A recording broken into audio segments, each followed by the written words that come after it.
Hello my dear friends, आप सभी का हमारे चैनल BTUP स्टडी पॉइंट में स्वागत है। दोस्त, काउंसलिंग शेड्यूल आपकी आ चुकी है, यानी कि जो आपका पॉलिटेक्निक एंट्रेंस एग्जाम आपने दिया है 13 तारीख को आपका रिजल्ट आएगा और 14 तारीख को आपका काउंसलिंग फर्स्ट राउंड का स्टार्ट हो जाएगा। ऐसे में बहुत से स्टूडेंट का सवाल है कि क्या हम फर्स्ट राउंड काउंसलिंग में भाग ले सकते हैं, जिसकी रैंक 10,000 है, 20,000 है, 50,000 है, 1,00,000 है, क्या वो फर्स्ट राउंड काउंसलिंग में भाग ले सकते हैं? तो इस वीडियो में दोस्त हम आपके लिए सारे काउंसलिंग का जो भी शेड्यूल है, साथ ही आपको किस तरह काउंसलिंग कराना है, इन सभी चीज़ों का जानकारी दोस्त इस वीडियो में देने वाले हैं। वीडियो एंड तक देखिएगा। जानकारी अच्छी लगी दोस्त वीडियो को लाइक करिएगा, दोस्तों में शेयर करिएगा। चैनल पे पहली बार विजिट कर रहे हैं तो सब्सक्राइब करना ना भूलिएगा, ताकि काउंसलिंग या पॉलिटेक्निक एडमिशन 2021 से रिलेटेड कोई भी इंफॉर्मेशन आता है तो सबसे पहले आप तक पहुंच सके। सबसे पहले दोस्त आपको शेड्यूल के बारे में बता दें। इसमें आपका केवल और केवल क्वालिफाइड कैंडिडेट ही भाग ले सकते हैं जो कि यूपी के रहने वाले हैं। ठीक है, फर्स्ट 3 राउंड में पहले काउंसलिंग होगी आपकी। First round, second round, third round, पूरी जानकारी अच्छे से समझिएगा। फर्स्ट राउंड में क्या होगा, सेकेंड राउंड में क्या होगा, जो चीज़ें दोस्त मैं आपको बताऊंगा ध्यान से समझिएगा। इसके बाद आपका डॉक्यूमेंट के लिए भी मैं आपको बता दूंगा कि कौन कौन से डॉक्यूमेंट आपको, डॉक्यूमेंट वेरीफाई जब होता है तो कौन कौन से डॉक्यूमेंट वहां पे लगते हैं। इसके बारे में दोस्त मैं आपको अलग से वीडियो एक प्रोवाइड करा दूंगा। अभी मैं आपको सबसे पहले शेड्यूल बताता हूं। तो फर्स्ट राउंड की हमारी जो काउंसलिंग की डेट है वो क्या है दोस्त, 14 सितंबर से आपका रजिस्ट्रेशन स्टार्ट हो जाएगा। इसमें आपका बताया गया कि जो आपका फर्स्ट राउंड का रजिस्ट्रेशन है उसमें आपका टोटल 1 टाइम पेमेंट करना है। ठीक है, इसमें क्वालिफाइड कैंडिडेट का मतलब क्या है, जो भी स्टूडेंट 25 नंबर पाए हुए हैं। ठीक है, ओबीसी जनरल के लिए बता रहा हूं दोस्तों, जो भी स्टूडेंट 25 नंबर पाए हैं वो काउंसलिंग के लिए एलिजिबल हैं। और अगर आप SC ST के कैंडिडेट हैं तो ओनली 1 नंबर, अगर आप 1 नंबर भी पाए हुए हैं तो भी आप काउंसलिंग के लिए एलिजिबल हैं, यानी कि क्वालिफाइड हैं काउंसलिंग के लिए। तो आप काउंसलिंग प्रक्रिया में भाग ले सकते हैं, पहले राउंड में काउंसलिंग करा सकते हैं। इसमें दोस्त और भी यहां पे आपको जानकारी दिया गया, जो आपका फर्स्ट राउंड का रजिस्ट्रेशन होगा ये आपका केवल और केवल 1 टाइम पेमेंट होगा। ठीक है, कितने का पेमेंट होगा ये भी मैं आपको बता दूंगा। 1 टाइम आपका 250 यानी 250 रुपए का पेमेंट होगा। और अगर आपको फर्स्ट राउंड में कॉलेज नहीं मिलता है तो सेकेंड राउंड में आपको रजिस्ट्रेशन नहीं कराना पड़ेगा, वही रजिस्ट्रेशन आपका नेक्स्ट टाइम भी काम देगा। सेकेंड में नहीं मिलता है तो थर्ड में आपका वही रजिस्ट्रेशन चलेगा। ये आपका थर्ड राउंड के लिए ही है। फोर्थ राउंड का नियम अलग है, वो सारी चीजें मैं आपको अभी बता दूंगा। बिल्कुल अच्छी तरीके से आप लोग सभी पॉइंटों को समझ लीजिएगा। इसमें बताया गया ओनली यूपी स्टेट के कैंडिडेट्स अप्लाई कर सकते हैं फर्स्ट राउंड और सेकेंड राउंड, थर्ड राउंड के लिए। बाहरी जो भी स्टूडेंट हैं, यानी अदर स्टूडेंट स्टेट के जितने भी स्टूडेंट हैं, वे सभी फोर्थ राउंड काउंसलिंग के लिए एलिजिबल होंगे, फर्स्ट सेकेंड थर्ड के लिए एलिजिबल नहीं होंगे। 14 तारीख से यानी 14 सितंबर से 16 सितंबर तक आपका फर्स्ट राउंड का रजिस्ट्रेशन होगा। और जो आपकी चॉइस फिलिंग की प्रक्रिया होगी ये भी इसी के बीच में होगी, यानी 14 को नहीं होगा, 15 और 16 2 दिन होता है आपका चॉइस फिलिंग और लॉकिंग की प्रक्रिया। इसमें दोस्त आपका कोई भी फिक्स नहीं है कि आपको 2 कॉलेज लेना है, 5 कॉलेज ऐड करना है, 10 कॉलेज, अनलिमिटेड कॉलेज इसमें आप सेलेक्ट कर सकते हैं। वो चाहे दोस्त आपका प्राइवेट कॉलेज हो, वो चाहे आपका एडेड कॉलेज हो, वो चाहे आपका गवर्नमेंट कॉलेज हो, कितनी भी आप कॉलेज को ऐड कर सकते हैं। इसमें किसी भी प्रकार का बाध्यता नहीं है। ये तिथि आपका ध्यान दीजिएगा केवल और केवल 15-16 तक है। वीडियो एंड तक देख लीजिएगा ताकि आपको सारी चीजें अच्छी तरीके से समझ में आ जाए। कैसे काउंसलिंग कराना है इसको मैं आगे अभी क्लियरफाई कर दूंगा कि आपको किस राउंड में काउंसलिंग कराना उचित होगा। ठीक है, फर्स्ट राउंड की जो आपकी रिजल्ट आएगी वो आएगी 17 सितंबर को। जैसा कि मैंने पहले भी बता चुका हूं आपको, 14 से आपका काउंसलिंग स्टार्ट हो रहा था और 17 को आपका फर्स्ट राउंड का रिजल्ट आ रहा है। ठीक है, तो फर्स्ट राउंड का जो आपका सीट अलॉटमेंट रिजल्ट है वो 17 सितंबर को यहां पे घोषित किया जाएगा।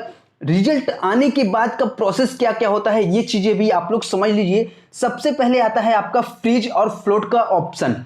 ठीक है, फ्री फ्लोट का ऑप्शन आता है। उसके बाद आपका नेक्स्ट प्रोसेस होता है डॉक्यूमेंट वेरिफिकेशन। ठीक है, डॉक्यूमेंट वेरिफिकेशन कहां पे होगा, वो आपके डिस्ट्रिक्ट हेल्प सेंटर में होगा। जब भी आप यहां पे रजिस्ट्रेशन करेंगे काउंसलिंग के लिए तो आपको एक सेंटर मांगा जाएगा कि आप कहां से अपना डॉक्यूमेंट वेरिफिकेशन आसानी से करा सकते हैं। तो जिस सेंटर को आप चुनेंगे वहां पे दोस्त आप जाके वहां के लिए एलिजिबल हो जाएंगे और वहां से अपना डॉक्यूमेंट वेरीफाई करा सकते हैं बिल्कुल आसानी से। एक बात और समझ लीजिए दोस्त, ये फ्रीज और फ्लोट के बारे में मैं आपको नेक्स्ट एक वीडियो आपको प्रोवाइड करा दूंगा कि फ्रीज क्या होता है, फ्लोट क्या होता है। फिर भी आप लोग यहाँ पे देख लीजिए, अगर आप कॉलेज जैसे कोई भी सीट आपको मिल जाती है फर्स्ट राउंड में, मान लिया दोस्त कोई भी आपको कॉलेज मिल गया, मान लेते हैं राजकीय पॉलिटेक्निक जौनपुर मिल गया आपको, तो अगर आप उसमें एडमिशन लेना चाहते हैं तो आप फ्रीज विकल्प को चुनेंगे। अगर आपको एडमिशन नहीं लेना है तो फ्लोट विकल्प को चुनेंगे। अब इसमें भी दोस्त आपके ऑप्शन अलग अलग हैं। अगर आप फ्रीज विकल्प चुनते हैं तो आपका प्रोसेस अलग हो जाता है, फ्लोट विकल्प चुनते हैं तो प्रोसेस आपका क्या होता है, अलग हो जाता है। ध्यान से समझ लीजिए, इसका भी प्रोसेस आपको बता देता हूं। अगर आप यहां पे फ्रीज कैंडिडेट हैं, फ्रीज अगर चुनते हैं तो आपको क्या है, डायरेक्ट डॉक्यूमेंट, डायरेक्ट आपको सीधे कॉलेज में जाना है, वहां पे आपका जो भी फीस है कॉलेज का उसको पे करके आपको एडमिशन ले लेना है। लेकिन अगर आप यही फ्लॉट विकल्प को चुनते हैं तो फ्लॉट विकल्प को चुनने के लिए आपको सिक्योरिटी मनी यहां पे जमा करना होगा। 3000 रुपए, 3000 रुपए सिक्योरिटी मनी आपको जमा करना होगा अगर आप फ्लोट विकल्प को चुनते हैं। तो वो भी आपका क्या होगा, जैसे ही अगर आप कॉलेज मिलता है तो वो आपका 3000 जो है ना वो आपका माइनस हो जाएगा। जो भी आपका ट्यूशन फीस होगा, जो भी कॉलेज का ट्यूशन फीस होगा उसमें से आपका 3000 माइनस हो जाएगा, जो आप यहां पे सिक्योरिटी फीस देंगे यानी अपने सीट के लिए। अगर आपको ध्यान दीजिएगा, अगर आपका फर्स्ट राउंड में कॉलेज मिल गया है, सेकेंड राउंड में फिर से आप नेक्स्ट कॉलेज देखना चाहते हैं तो उसके लिए आपको 3000 रुपए पे करने होंगे। कितना दोस्त, 3000 रुपए आपको पे करने होंगे। वो सीट आपका एकदम बिल्कुल कंफर्म होगा, जो आपको फर्स्ट राउंड में मिलेगा वो आपको कंफर्म होगा। उसके बाद अगर आपको कहीं भी एडमिशन नहीं मिलता है तो आपका जो फर्स्ट राउंड में मिला है वो बिल्कुल ही आपका सिक्योर है, सीटें आपका बिल्कुल सिक्योर हैं, आप एडमिशन उसमें ले सकते हैं, आपको किसी भी प्रकार का बाध्यता नहीं होगा। ठीक है, इसमें दोस्त आपको समय भी दिया गया है, जैसे कि अगर आपका रिजल्ट यहाँ पे 17 तारीख को घोषित हो रहा है, ठीक है, तो 17 के बाद आपका 18 और 19 शाम को 5 बजे तक का आपका समय दिया गया है कि आप इसमें से फ्रीज और फ्लोट के ऑप्शन को चूज करें। और उसके बाद अगर आप फ्रीज के ऑप्शन को चूज कर रहे हैं तो आपको ऑनलाइन ही आपका पेमेंट होगा, जो भी ट्यूशन फीस है कॉलेज का वो आपको ऑनलाइन ही पे करना होगा। साथ ही आपका डायरेक्ट आपको उसी कॉलेज में जाना है जिसमें आपको मिला है, डायरेक्ट अपना वहीं पे आपका डॉक्यूमेंट वेरिफिकेशन होगा, वहीं पे सारी एडमिशन की प्रक्रिया आपकी संपन्न कराई जाएगी। अगर आप फ्रीज की कैंडिडेट हैं यानी कि फ्रीज है तो आपका एडमिशन हो जाएगा, फ्लोट है तो आपको क्या है, जो भी आपने नजदीकी दिया है कि हमें यहां से डॉक्यूमेंट वेरीफाई कराना है तो वहां पे आपको जाना है, डॉक्यूमेंट वेरीफाई कराएंगे।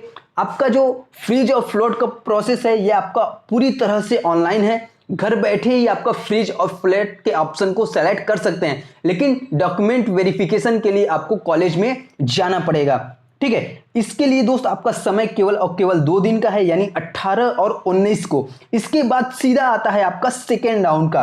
ठीक है, यानी कि सेकेंड राउंड आपका काउंसलिंग स्टार्ट होगा 20 तारीख से। ठीक है, 18-19 से आपका एक फर्स्ट राउंड का एकदम बिल्कुल क्लियर हो जाएगा। जो भी स्टूडेंट यहाँ पे, अगर आपने फ्रीज लिया है तो आपका एडमिशन भी हो जाएगा, अगर आपने फ्लोट को सिलेक्ट किया है तो आपका डॉक्यूमेंट वेरीफाई होके वहीं पे आप सेकेंड राउंड काउंसलिंग के लिए एलिजिबल हो जाएंगे। ठीक है, इसमें अगर किसी भी स्टूडेंट, अगर कोई भी स्टूडेंट हो जिसने फर्स्ट राउंड में छूट गया है, रजिस्ट्रेशन नहीं कर पाए हैं, तो वो सेकेंड राउंड में अपना न्यू रजिस्ट्रेशन कर सकते हैं। जो भी स्टूडेंट फर्स्ट राउंड में किए हैं उनको करने की जरूरत नहीं है। अगर आपको कॉलेज नहीं मिलता है तो आप डायरेक्ट ही ट्रांसफर हो जाओगे, सेकेंड राउंड काउंसलिंग के लिए एलिजिबल हो जाओगे। ठीक है, आपको उसमें कोई भी कुछ भी नहीं करना है, ये आपका ऑनलाइन सिस्टम है, आप डायरेक्टली वहां पे ट्रांसफर हो जाओगे, सेकेंड राउंड काउंसलिंग के लिए एलिजिबल हो जाओगे। अगर आप नए स्टूडेंट हो यानी कि नया रजिस्ट्रेशन करना है तो आपको 20 और 21 यानी 20 और 21 तारीख 21 सितंबर तक आपका डेट है, 2 दिन का अगर आप रजिस्ट्रेशन करना चाहते हैं। और 20 और 21 ये आपका जो चॉइस फिलिंग और लॉकिंग की प्रक्रिया है, इसमें भी आपका अनलिमिटेड चॉइस आप भर सकते हैं, अनलिमिटेड कॉलेज को सेलेक्ट कर सकते हैं।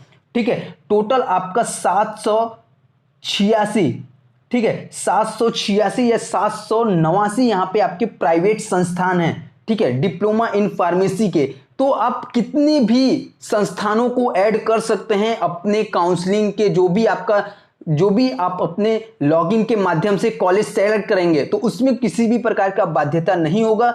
आप कितना भी यहाँ पे कॉलेज को सेलेक्ट कर सकते हैं। ध्यान से समझ लीजिए एक एक प्रोसेस। अगर आपको किसी भी प्रोसेस में समस्या आ रही है तो आप कमेंट करके बताएं, हम आपको इंडिविजुअली आपको वीडियो उस टॉपिक का प्रोवाइड करा देंगे जहां पे आपको समस्या आ रही है। एक एक चीजें बता देंगे दोस्त, फ्रीज फ्लोट के बारे में बता देंगे, जो भी आपका डॉक्यूमेंट लगेगा वो भी बता देंगे। अभी आपका एक पेंडिंग में है वीडियो जो कि टॉप 10 प्राइवेट कॉलेज का, उस पर भी कमेंट आ रहा था, तो उसका भी दोस्त मैं आपको वीडियो जल्द ही प्रोवाइड करा दूंगा। सेकेंड राउंड का दोस्त यहाँ पे आपका चॉइस फिलिंग हो जाएगा 20 और 21 तारीख को, और सेकेंड राउंड का जो आपका रिजल्ट है वो 22 सितंबर को घोषित कर दिया जाएगा। रिजल्ट जो है वो आपके ऑफिशियल वेबसाइट पे ही देखने को मिलेगा, jeecup.nic.in, यानी joint entrance examination council Uttar Pradesh के ऑफिशियल वेबसाइट पे आपको first round, second round, third round का जो भी काउंसलिंग का प्रोसेस होगा वहीं पे आपका ऑफिशियल वेबसाइट से ही सारी प्रक्रिया संपन्न कराई जाएगी।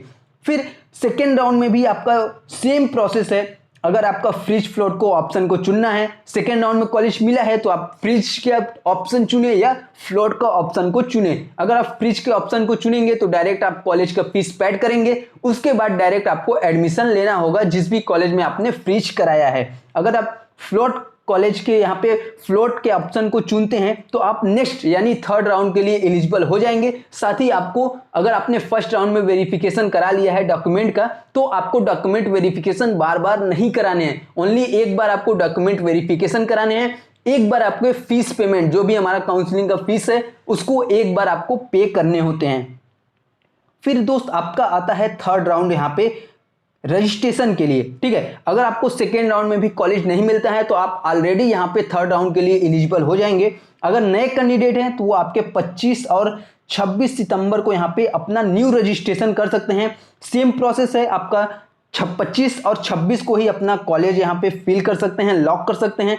थर्ड राउंड का जो आपका सीट अलॉटमेंट रिजल्ट आएगा वो 27 को आएगा, ठीक है। इसमें आपके कुछ निर्देश भी हैं, वो चीजें भी मैं आपको बताऊंगा। एक एक चीजें आप लोग यहाँ पे समझ लीजिएगा। एक चीज और इसमें है कि third round institute fees deposit by the candidate through their login, इसमें आपको बताया गया, अभी मैं इंफॉर्मेशन आपको पढ़ के बता दूंगा। जो आपका एडमिटेड सीट विड्रॉल है वो आपका 18 से 30 तक होगा। ये विड्रॉल क्या है, जैसे आपने किसी भी संस्थान में एडमिशन ले लिया, ठीक है, किसी भी संस्थान में एडमिशन ले लिया, अगर आप वहां से अपने एडमिशन को निरस्त कराना चाहते हैं तो उसका भी ऑप्शन यहां पे आपको मिलता है। अगर आप फर्स्ट, सेकेंड और थर्ड राउंड में काउंसलिंग में एडमिशन लिए हैं तो आप उसको निरस्त करा सकते हैं। साथ ही आपने जो भी पेमेंट किया है आपका पेमेंट वापस हो जाएगा। पेमेंट वापस कब होगा, यहाँ पे आपको डेट लिखा है, इसके बीच में आपका क्या होगा, वापस हो जाएगा। अभी मैं आगे आपके और भी चीजें मैं आपको बता दूंगा। सबसे पहले यहाँ पे दिया है प्रथम, द्वितीय, तृतीय चरण का जो भी आपका डॉक्यूमेंट वेरिफिकेशन होगा। प्रदेश के सभी जनपद में सहायता केंद्र आपके बने हुए हैं। अभ्यर्थी अपने जनपद में ही प्रवेश, जो भी आपका प्रवेश की प्रक्रिया है वो पूर्ण कर सकते हैं, आपको कॉलेज नहीं जाना पड़ेगा। प्रथम 3 चरण केवल और केवल उत्तर प्रदेश के लिए है, जो कि संयुक्त प्रवेश परीक्षा में उत्तीर्ण अभ्यर्थी, मैंने जैसा कि अभी आपको बताया, अगर आप ओबीसी और जनरल कैटेगरी के स्टूडेंट हैं तो आपको क्वालिफाई मार्क जो है वो कितना है, 25 है। जबकि एससी है या एसटी है तो उसमें आपका जो क्वालिफाई मार्क है वो आपका 1 नंबर है। अगर आप 1 नंबर भी पाए हुए हैं तो भी आप काउंसलिंग के लिए एलिजिबल हैं। ध्यान दीजिएगा, अगर आपका रैंक 10,000 है, 20,000 है, 50,000 है, 1 लाख है, कितना भी रैंक है, आप सभी लोग फर्स्ट राउंड काउंसलिंग के लिए एलिजिबल हैं। तो सभी स्टूडेंट अपना रजिस्ट्रेशन फर्स्ट राउंड काउंसलिंग में ही करना है, ठीक है। इसमें किसी भी प्रकार का बाध्यता नहीं है कि किसी का 20,000 है या किसी का 50,000 रैंक है तो आप फर्स्ट राउंड काउंसलिंग के लिए एलिजिबल नहीं है, ऐसा बिल्कुल भी नहीं है। आप फर्स्ट राउंड काउंसलिंग के लिए एलिजिबल हैं, कितना भी रैंक रहे। आप जो भी कैटेगरी के स्टूडेंट हैं आप हमें कमेंट बॉक्स में बताइएगा, रैंक कितना है वो भी आप बताइएगा। हालांकि अभी रिजल्ट नहीं आया, रिजल्ट जैसे ही आता है ऑफिशियल वेबसाइट पे तो उसकी जानकारी भी दोस्त मैं आपको दे दूंगा। और किसी भी स्टूडेंट को कोई भी इंफॉर्मेशन चाहिए, कोई भी क्वेरी हो, मन में किसी भी प्रकार का डाउट हो तो डायरेक्ट दोस्त हमारी कमेंट सेक्शन में जाइए और वहां पे कमेंट करिए। ताकि दोस्त हमें पता चल सके कि आपको प्रॉब्लम कहाँ पे आ रही है। आप हमारे ऑफिशियल व्हाट्सएप नंबर पर मैसेज भी कर सकते हैं अगर आपको किसी भी प्रकार की जानकारी चाहिए तो। थर्ड, इसमें आपका दिया है कि सीट आवंटन के पश्चात फ्लोट और फ्रिज का ऑप्शन 2 आपको मिलेगा, जिसका आपको चयन करना होगा। फ्लोट विकल्प का चयन करने की दशा में अभ्यर्थी क्या होगा, 3,000 रुपये सिक्योरिटी राशि जमा करना होगा। और फ्रिज विकल्प का चुनने के लिए दशा में क्या करना होगा, अभिलेख सत्यापन हेतु जनपद में बने सहायता केंद्र पर जाना होगा। वहां से डॉक्यूमेंट वेरिफिकेशन के पश्चात संस्था का प्रवेश शुल्क भी ऑनलाइन जमा करना होगा। ठीक है, यानी कि जो आपको कॉलेज मिला है ना, उसमें जाने की जरूरत नहीं है, अपने डिस्ट्रिक्ट में ही सारा आपका प्रोसेस कंप्लीट हो जाएगा। वो प्रोसेस, वो चाहे एडमिशन का हो, वो चाहे डॉक्यूमेंट वेरिफिकेशन का हो, सारी प्रक्रिया आपका वहीं पे पूर्ण हो जाएगा। यानी आपके डिस्ट्रिक्ट में ही सारा एडमिशन का प्रक्रिया पूर्ण हो जाएगा, आपको कहीं भी जाने की जरूरत नहीं है। अगले यहां पे दिया गया है कि प्रथम चरण सीट आवंटन के पश्चात यदि कोई अभ्यर्थी फ्लोट विकल्प के चयन के पश्चात सिक्योरिटी फीस नहीं जमा करता है, ध्यान दीजिएगा, सबसे ज्यादा मिस्टेक यहीं पे आप लोग करते हैं।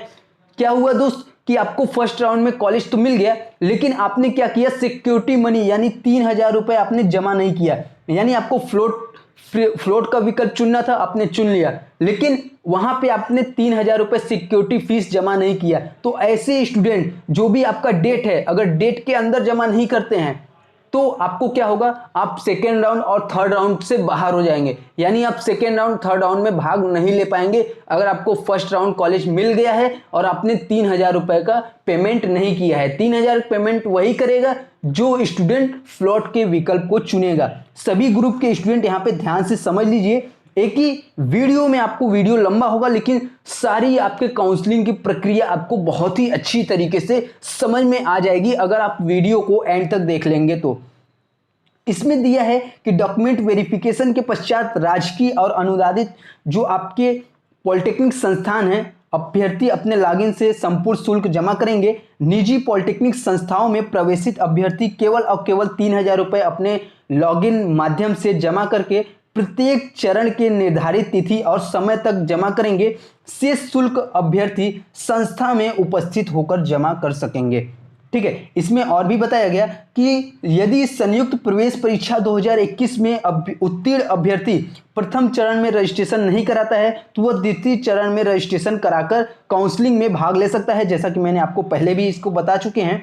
इसमें एक चीजें और हैं, ये चीज आप लोग समझ लीजिएगा, लास्ट वाला पॉइंट है कि प्रवेशित सीट को छोड़ने के लिए जो आपको अभी मैंने बताया एडमिटेड सीट विड्रॉ, इसकी जो प्रोसेस है ये क्या है, इसकी दशा में आपको आवंटित संस्था एवं पाठ्यक्रम पूर्णतः क्या होगा, निरस्त हो जाएगा और आप 2021 और 22 में कहीं भी एडमिशन नहीं ले पाएंगे अगर आप ऐसा करते हैं तो। ठीक है, इसके लिए आपका पूरा और सीट पूरा निरस्त हो जाएगा। पूर्णतः आपको जो भी आपने पेमेंट दिया है, जो भी आपने जमा किया है फीस, संपूर्ण प्रवेश शुल्क आपका वापस कर दिया जाएगा। परंतु ऐसे अभ्यर्थी काउंसलिंग के समस्त चरण से बाहर हो जाएंगे एवं किसी भी दशा में सत्र 21-22 में प्रवेश हेतु पात्र नहीं होंगे। यानी कोई भी स्टूडेंट, अगर आप यहाँ पे अपने सीट कैंसिल करा रहे हैं, यानी एडमिशन लेने के बाद आप निरस्त करा रहे हैं अपनी सीट, तो आप 2021-22 में कोई भी संस्थान में एडमिशन नहीं ले पाएंगे, आपका वहीं से पूरा सारा चीजें निरस्त हो जाएगी। यहाँ पे दोस्त आपका जो काउंसलिंग का प्रोसेस था ये चीजें मैंने आपको कंप्लीटली बता दिया है, शेड्यूल आपका कंप्लीट हो चुका है। आशा करते हैं दोस्त वीडियो में जितने भी इंफॉर्मेशन बताएं आपको समझ में आ गया है। वीडियो अच्छा लगा दोस्तों लाइक करिएगा, दोस्तों में भी शेयर करिएगा, इसकी इंफॉर्मेशन सभी लोगों के पास पहुंचनी चाहिए। आशा करते हैं सभी को अच्छी तरीके से समझ में आ गया। Thank you.